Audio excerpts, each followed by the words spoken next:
The range this year doesn't surprise me. 2,400 to 3,000 has been our range forever, for the last 18 months. However, I did not expect us to be at all-time highs by April. I thought it would come later in the year after we got the earnings revisions to a point where I thought they could be. Now, Stephanie said it. The earnings for the first quarter have come down so much. Okay, let's go back to a year ago.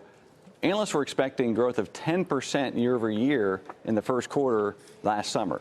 It's now expecting negative 4%. So you can say pretty succinctly expectations are in check. Okay. Well, we're a little bit more, cautious, not cautious, but we're like just realistic about it. Is the second half expectations now are too high and they need to come down.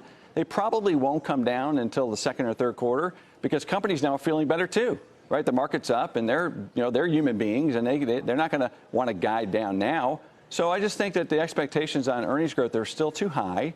That's where we're probably most out of consensus now. We are trading at 17 times forward earnings at today's new high today. That's basically where we were in September of last year. So last time I was here, Scott, you asked me what could take us to our bull case at 3,000. I said valuations, and that's what's happened. Valuations have gone up. More than 100% of the move this year has been multiple expansion. Forward 12-month earnings estimates for the S&P 500 have not budged. So from here, in order to go, let's say we're going to go to new highs. We're there already. We're going to probably go to 3,000 at some point in the next couple of weeks, and just because they want to touch it, right? Fine, we'll do that. The question is, what do we have to look forward to in the second half of the year? And that's just that. To me, that means you're going to chop around. Which also, I'll just finish up one last thing. Mm-hmm. That's why the market is now looking for value.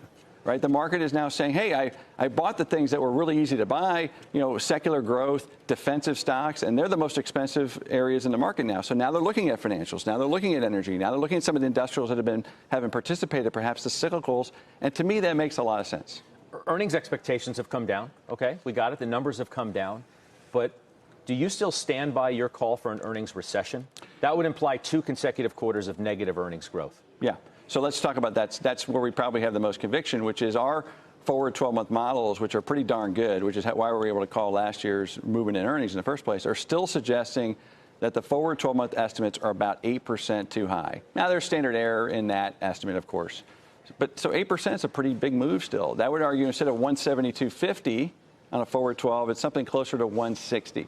Now, maybe it'll be a little higher than that, but I don't think 172.50 is achievable. So, no, we stand by that call. So Lori Calvasina, RBC, puts out the following note today. I want to quote from it and have you respond to it. They continue to see evidence that earnings sentiment bottomed in January. 2019 forecasts have stabilized recently, and so far, quarterly estimates imply an earnings recession will be avoided. EPS growth is expected to rebound into barely positive territory during Q2 to keep accelerating through the first quarter of 2020. Yeah, and that's the consensus. Why is that wrong? Well, that's the consensus, and we disagree with that. So, Lori and I can have a debate about that. She could be right. I could be right. We'll see what happens, see how it plays out. But I'm not going to deviate from my models and things that have helped us throughout the last 30 years to say, well, the market's breaking out, and so I got to change my fundamental view. No, but it appears as though you're sort of doubling down on your. You don't want to say the word cautious, but your most recent note certainly suggests that you remain cautious. At these prices, we think it's fully baked. We think that at this point, the risk-reward is not nearly as attractive as I think as some people are portraying. Let's put it that way. So at 3,000, we're not going to raise our target on the bull case at 3,000 if we break through it, right? That doesn't. In other words, price does not make us more bullish alone in the absence of fundamentals that can support a higher price target. And if you want to play the game of melt up and, we're going to get, the Fed is now on hold and we can get further multiple expansion. Hey, that's everybody's prerogative. OK, but I'm trying to steward a lot of assets in a positive risk reward manner. And at 3,000, the risk reward is just not as attractive. So